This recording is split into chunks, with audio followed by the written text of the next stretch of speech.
Bueno, nos acompaña ya, tenemos con nosotros al diputado de la Asamblea Nacional, Ramón Lobo, integrante de la Comisión de Finanzas del Poder Legislativo, y un poco queríamos conocer su opinión sobre lo que ha sido ya la aprobación de esta ley que tiene que ver con pensionados y jubilados, esta justicia social que se hace con este sector.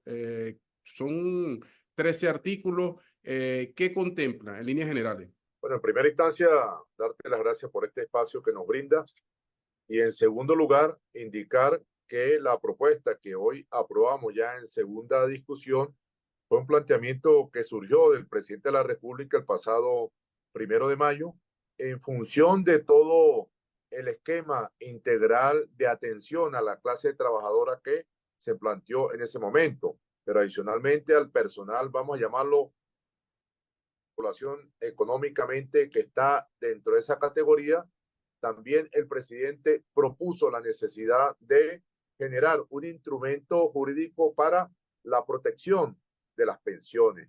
Y ese instrumento fue presentado el pasado jueves por la vicepresidenta de la República. De manera inmediata se hizo una discusión en un primer término y como usted muy bien conoce, luego de pasar esta fase se hace la consulta pública que desarrollamos durante el fin de semana, inclusive en el día de ayer estuvimos reunidos en la Asamblea Nacional en el seno de la Comisión de Economía, Finanzas y Desarrollo Nacional con el sector empresarial, que va a jugar un papel importante en esta ley de protección de las pensiones de seguridad social frente al bloqueo imperialista. Es importante señalar rápidamente unos elementos para contextualizarnos. Las pensiones, de acuerdo al sistema de seguridad social, nosotros tenemos las pensiones por sobreviviente, la pensión por invalidez, por incapacidad y la pensión por vejez, que tal vez es la más conocida. Antes de la llegada de la Revolución Bolivariana, eso se trabajaba por la ley la ley de seguridad social. Con la llegada de la Revolución Bolivariana se le da continuidad a esta que se llaman pensiones contributivas, es decir, la persona debe de contribuir a lo largo de su vida laboral con una determinada cuota para después gozar con ese instrumento. Cuando llega Chávez, universaliza el derecho a la pensión por vejez particularmente, y es cuando se crea Amor Mayor en el año 2012.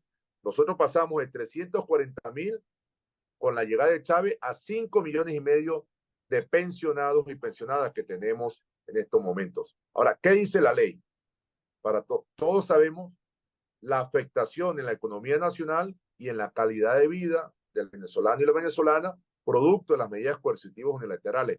Y el sector más golpeado ha sido precisamente los pensionados y las pensionadas, que el comandante Chávez le homologó sus pensiones a salario mínimo.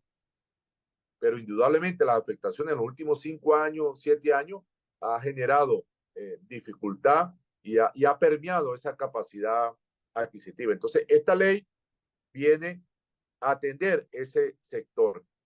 ¿Qué contempla la ley?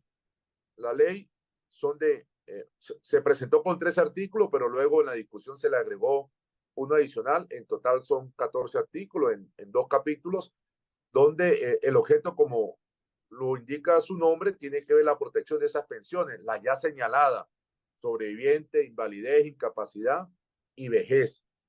El artículo 7, ¿verdad? O mejor dicho, la ley prevé que el sector privado ayude a financiar el sistema de seguridad social.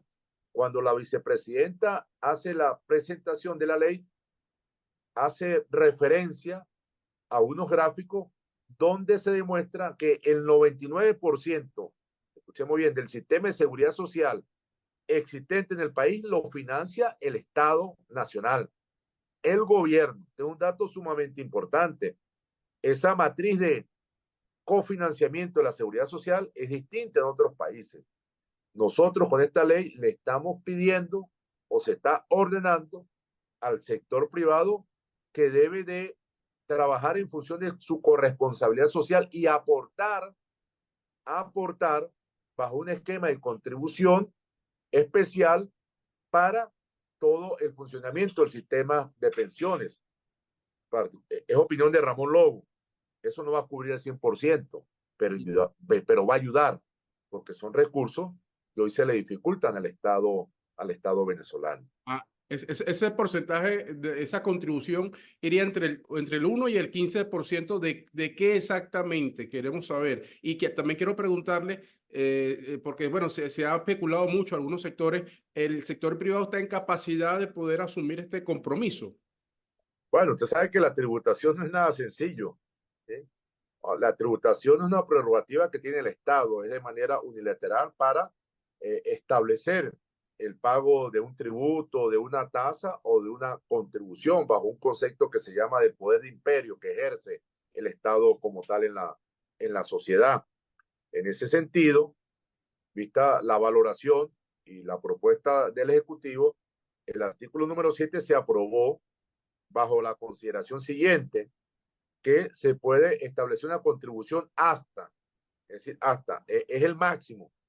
De ahí para abajo se faculta, o mejor dicho, con ese techo, se faculta al presidente de la República, quien con su equipo económico lleva el termómetro de lo que realmente está pasando en la economía, y por supuesto es más fácil ajustar bajo ese mecanismo que modificar una ley para que establezca cuál es la alícuota de empresa, si es una microempresa, si es una mediana empresa, si es una gran empresa, porque esa valoración la tiene, es el ejecutivo que está en el día a día y que tiene los elementos necesarios para poder cuantificar. Entonces, ese artículo 7 es sumamente importante sobre la base del pago de la nómina del personal que tiene contratado. Es el 15%. Sobre eso, y le voy a leer cómo dice taxativamente, permítame el artículo, de una forma muy rápida. Dice: el monto de la contribución especial prevista en esta ley para las personas jurídicas de carácter privado, domiciliados o no en la República, que realicen actividades económicas en el territorio nacional, será hasta el 15% del total de los pagos realizados a los trabajadores y trabajadoras por concepto de salario y bonificaciones de carácter no. ¿Cuál es la situación ahorita que se nos ha estado presentando? Bueno, hay un salario mínimo que está establecido ante una situación difícil en la economía, que poco a poco hemos ido recuperando su funcionabilidad y los recursos. Pues el presidente ha apelado a un mecanismo del bono de la guerra económica y se estatique para complementar el salario mínimo. La ley establece que se debe tomar en cuenta el pago en salario, pero también esas bonificaciones. Entonces, sobre eso se establece la alícuota que nosotros señalamos hasta un 15%, pero ya el Ejecutivo va a determinar cuánto es el valor preciso. Importante. Entonces, ese cálculo de ese 15%, del 1 a ese 15% como techo, contemplan, digamos, sería como podríamos hablar de sueldo integral de ese trabajador, en el caso de esa empresa. Sí, pues, es lo que hemos venido del ingreso mínimo vital, indexado, lo que hemos venido nosotros hablando. Okay. Entonces, involucra, recuerden que ahorita el ingreso mínimo vital está compuesto del salario mínimo más cesta-tique más el bono de la guerra económica. Entonces, de ese conglomerado, de la sumatoria de todos los trabajadores y las trabajadoras, lo que genera la nómina, se puede pechar hasta un 15% como contribución. Pero aquí de manera inmediata voy a ensamblar otro elemento, porque cualquiera que lo pueda ver de esa manera, pudiese darle una interpretación fuera del contexto, porque me permito señalar que el artículo número 10, ¿verdad?, indica que esa contribución es deducible del pago del impuesto sobre la renta. O sea, al momento de que vayan a hacer la declaración del impuesto, entonces usted en el impuesto hace, declaro mis ingresos y declaro mis gastos. O sea, esa contribución, al momento de la declaración, ellos la pueden ahí cotejar, es deducible. Eso, por supuesto, eh, eh, vamos a llamarlo de alguna manera, pues le aliviaría en su momento la cancelación del impuesto sobre la renta. Es un juego que hace el Estado, donde evidentemente también busca la manera de poder ayudar a financiar el sistema de seguridad social y particularmente todo va hacia las pensiones, hacia el concepto de la pensión. No hablamos aquí de jubilados ni de jubiladas. Y el número de pensionados, Michelle, y es cuando la gente debe ver la magnitud, son 5,5 millones de pensionados. La mayor parte de ellos entraron fue bajo la figura de la misión Amor Mayor.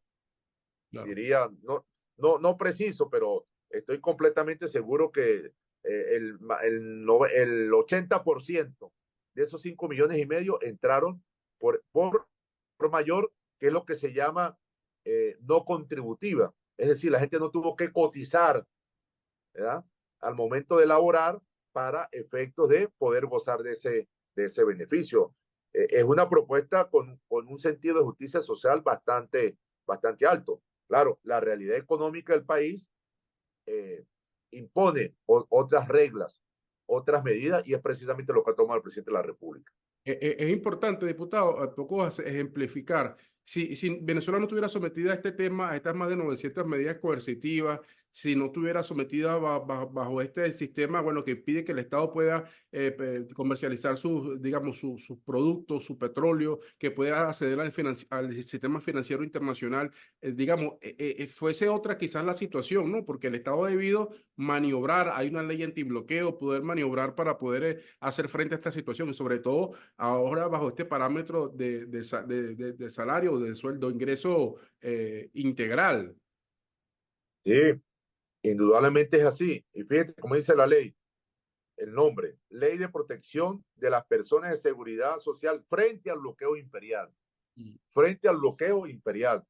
Ahí uno pudiese darle una interpretación de una temporalidad en función de esta circunstancia, porque el mismo Estado, con los recursos que contaba, asumió toda esa erogación, que no solamente tiene que ver con el sector público, es también la corresponsabilidad social de los agentes económicos y todos los actores sociales que participan en la convivencia en una comunidad o en un gran país.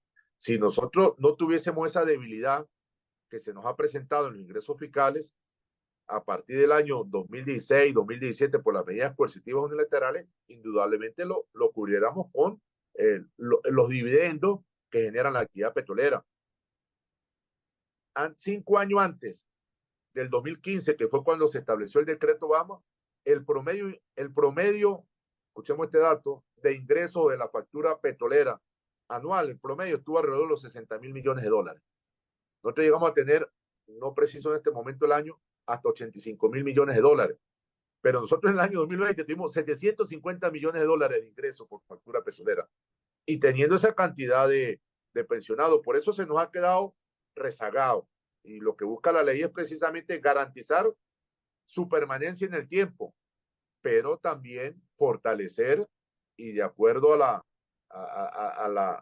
vamos a decir, a los ingresos que vayan entrando, mejorar la situación, estoy completamente seguro. Diputado, quería justamente se acaban de dar a conocer algunos elementos, datos importantes por parte del Banco Central de Venezuela sobre la inflación que se ha venido controlando. Esos números, digamos, ¿cómo se traducen? ¿Qué impacto tienen? Tomando en cuenta ya lo que hemos comentado del impacto de este bloqueo y bueno, el tema pandemia. Toda la afectación. ¿Qué representa eso? Podemos decir que el Estado, el gobierno venezolano, está logrando dominar la inflación, o sea, ya está controlada. ¿Qué se puede decir? La estamos controlando. ¿Okay? Recordemos que nosotros estamos bajo una espada de Damocles que en su momento intenta aplicar el gobierno estadounidense, como la que tiene ahorita con el tema de las medidas coercitivas y las licencias que emitió hasta el 30 de abril, pero después dijo perdón, hasta el 18 de abril, y después dijo que daba plazo hasta el 31 de mayo para determinar a qué empresa le da permiso o no, imagínense. Cuando nosotros somos los que tenemos que tener esa responsabilidad. Aquí puede venir todo el mundo. Simplemente cumplir con el marco legal, el marco legal interno que existe en la República. Entonces, vemos algunos números importantes que viene arrojando el Banco Central de Venezuela y tenemos que destacarlo, porque muchas veces nosotros vemos una gran cobertura mediática cuando los números no son favorables. Recordemos 2017, 2018, 2019, 2020, 2021, inflaciones sumamente altas. Llegamos a tener 130,000% de inflación anual. Interanual llegamos a tener hasta 300,000%. O sea, es una exageración. Es decir, un producto que costaba un bolívar pasó, en el caso anual el año 2018, a 130.000 y los ingresos fijos. O sea, un ataque brutal venezolano con la intención de salir de la revolución bolivariana. Bueno, nos ha tocado que navegar, conocer la furia de esos mares y hoy día la experticia que ha adquirido la administración pública y los que han estado al mando, indudablemente nos permite ir arrojando esos números importantes, que es un trabajo combinado, Ministerio de Finanzas, Vicepresidencia, el Ministerio de Industria, Banco Central de Venezuela. La inflación en abril, 2% mensual. 12 años que no teníamos a nivel de un mes de abril esa situación. La acumulada, 6,3%, es decir, la que va de enero a abril, 6,3%. El año pasado, ese mismo periodo, el cuatrimestre, llegó a 86,7%. Y un dato que siempre destaco es la anualizada, es decir, si yo comparo la inflación en un año del mes donde estoy, es decir, abril 2023, abril 2024, la inflación anualizada está en el 67,8%. Me va bajando, esa es la que me va dando un parámetro, cómo puede ser el comportamiento final de la acumulada durante el año 2024 y vamos a, con toda seguridad, a estar en una cifra de 2 dígitos. Oye, que teníamos desde el año 2015, 2016 que no nos ubicamos en una cifra similar. Ya, pues podemos decir entonces que ya sorteamos el momento más duro. Venezuela logró abatir la inflación, los elementos que generan esa inflación. ¿Qué se le puede decir a la gente, ¿no? En función de esa certidumbre, en función de que había una estabilidad en el mercado cambiario? Bueno, fíjate, recordemos que la economía venezolana está sometida a todo un ataque y a toda una guerra. ¿Cómo hicieron para elevarnos los niveles inflacionarios? A través de una tasa de cambio irreal, con la especulación, que por supuesto se acompañó de la falta de ingresos de la entrada de divisa a la economía nacional. Vemos una estabilidad que podemos apreciar en los últimos 8 o 10 meses en la tasa de cambio, que es transversal al funcionamiento de la economía. La tasa de cambio del 1 de enero al día de ayer solo había variado 1,81%. Es una cifra, pero bastante importante e interesante. Hay un esfuerzo importante, hay la intervención del Banco Central de Venezuela, hay una movilidad importante de actividad económica que permite que el sector privado también coloque divisas en el mercado. Y si tú aumentas la oferta, por supuesto, puedes atender la demanda y eso ayuda a bajar los precios. Entonces, son varios elementos que participan allí, pero siempre existe latente la manipulación, ¿verdad? A través de las redes sociales de una tasa de cambio que se internaliza en la población venezolana, lamentablemente. Y por eso fue que teníamos una espiral que no lográbamos parar. Hoy día la gente tiene cierta confianza, la gente dice, no, el Bolívar se ha mantenido y hay un rescate de la moneda nacional, que esto tenemos que destacarlo, Eso porque quería. lo primero. Ahora inclusive se ha incrementado el número de transacciones digital con el Bolívar. Se ha rescatado entonces nuestro signo Sí. monetario. Bueno, fíjate, nosotros el bolívar es como la moneda de curso legal. Significa que debe ser aceptada en todos los establecimientos, pero también permite que otras monedas participen. Entonces nosotros tenemos actualmente un esquema multimodal donde también se dan transacciones en divisas o en euro mayoritariamente. Hace 2, 3 años, la relación era como 60-40 para los intercambios que se tienen que desarrollar. No sé si me copiaste porque creo que se paralizó un Sí, momentico la imagen. esta última parte se guindó, como dicen. Me acaba de decir que la mayoría de las transacciones, esa última parte, ese Fíjate, porcentaje. hace 2 años, 3 años, del 100% de las transacciones que se hacían en la economía, la relación era como 58-42, algo así. Es decir, 58% en divisa, 42% en bolívares. Hoy día, esa relación ha cambiado casi en la misma proporción. Si no me equivoco, los últimos datos oficiales que pude ver era 56-44, 55-45 en favor del Bolívar. ¿Eso qué indica? El rescate de la confianza, porque usted mismo lo puede apreciar. Hoy día usted le dice a una persona en Bolívar, está bien, porque ve la estabilidad en la tasa de cambio. Es decir, ese bolívar me mantiene un valor. Entonces, cuando nosotros hablábamos de la pensión, que anteriormente hicimos referencia, cuando hablábamos de los ingresos, eso es parte de lo nominal, es decir, ingresos que se establecen. El pago de la pensión son tantos bolívares, nominal. El pago del salario, del ingreso de un trabajador son tantos bolívares. Pero lo otro es lo real, el salario real o el ingreso real, lo que realmente la gente puede adquirir en el mercado.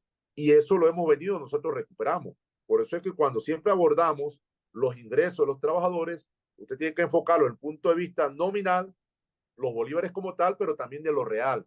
Y el gobierno ha hecho un esfuerzo importante. Y ese control de la inflación me permite ir recuperando de manera importante la capacidad adquisitiva. Es decir, con los mismos bolívares, yo un mes más tarde, 2 meses posteriores, voy al mercado y adquiero una cantidad similar de los mismos bienes que pude comprar con los bolívares que hice hace 2 meses.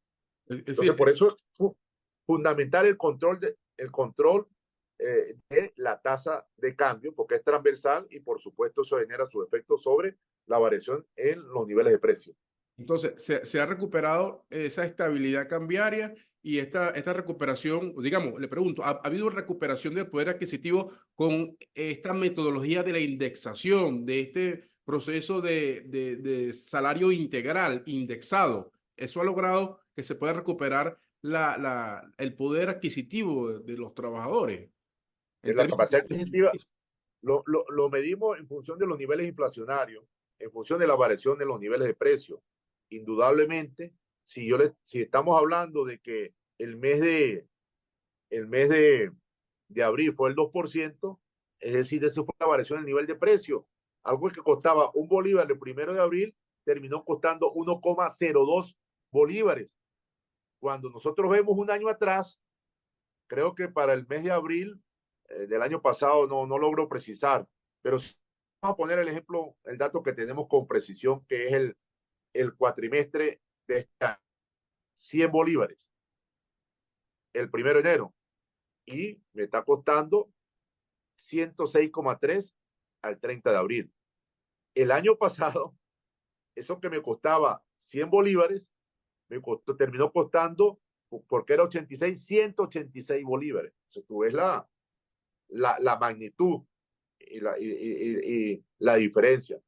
Es decir, yo voy recuperando con una misma cantidad de bolívares, adquirir la misma cantidad de bienes. Entonces, hemos logrado avanzar y estamos recuperando, ¿ya? Estamos recuperando la capacidad adquisitiva, es decir, la posibilidad de comprar una cantidad similar de bienes con la misma cantidad de bolívares. No sé si Ya, me doy a entender. sí, ya para cerrar, diputado, a la gente, en términos quizás para explicarle a la gente, esta ley que se acaba de aprobar hoy, segunda discusión, que habla de elementos, bueno, elementos jurídicos, ¿qué va a significar? Se va a estandarizar una pensión, jubilación próximamente, ese porcentaje se maneja, ese porcentaje lo va a decretar el Ejecutivo. ¿Qué se espera en No, torno no, fíjate. Primero que la ley de pensiones no tiene que ver con jubilación, a pensiones? Correcto. es con pensionado, ¿verdad? Y ahí se involucra lo que llama lo contributivo y lo no contributivo. Lo mayoritario es lo no contributivo, es decir, aquellos que accedieron a ese beneficio sin haber contribuido, Correcto, sin sí. haber tenido una cuota. Ahora, nosotros lo que estamos estableciendo en la ley es la posibilidad de que a través de esta contribución el Ejecutivo Nacional tenga mayor posibilidad de recursos. Ya establecer los montos de las pensiones es una competencia del Ejecutivo. La ley no dice nada de eso. La ley no señala nada de esas consideraciones.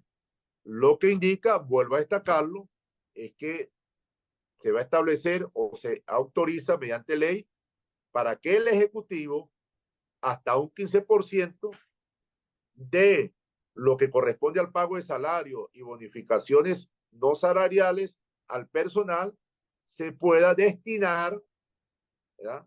Y se le puede entregar al Ejecutivo Nacional para que esos recursos te atiendan ese universo de 5,5 millones. ¿Cuánto le vamos a pagar? Ya eso corresponde al Estado, al gobierno, perdón. Y lo último, eso que tratan de montar algunos sectores, presentaba la vicepresidenta ejecutiva, y usted lo recordaba ahorita, el peso que ha tenido el Estado a lo largo de la historia en el pago de los pensionados, justamente la reivindicación que se ha hecho, el reconocimiento que se ha hecho inclusive a las personas que nunca llegaron a cotizar por el Seguro Social. Es decir, la empresa privada tiene para poder cubrir con ese compromiso. Eso se lo podemos, en torno a esos rumores o manipulaciones que tratan por allí de salir en algunos sectores. El sector privado puede cubrir con eso. Pero nosotros tuvimos una reunión con el sector privado, donde participaron vamos a llamarlo todas las cámaras, participaron todas las cámaras. Y debo decir que ellos manifestaron que estaban en la disposición, por supuesto, de asumir la ley. Claro, cada quien busca la manera de considerar qué porcentaje yo puedo colaborar. ¿Eh? Por eso es que la ley se establece así, como una especie de paraguas. Sí. Hacemos como una especie de paraguas. Te aprobamos hasta el 15%, pero te doy la facultad, porque lo podemos hacer, para que usted pueda establecer un monto no superior a eso. Entonces, el Ejecutivo, de acuerdo a distintos elementos, inclusive con conversaciones con ese sector, pudiese ir definiendo una tasa menor. O sea, no es de inmediato que va a ser un 15%.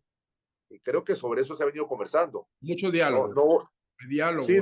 no voy a nombrar los porcentajes que hablaron las cámaras para no hacer referencia a eso, pero sí debo de admitir que manifestaron que están totalmente de acuerdo con colaborar en esa parte. Ahora, si usted es el que va a pagar, usted dirá, no me cobre mucho, digo yo.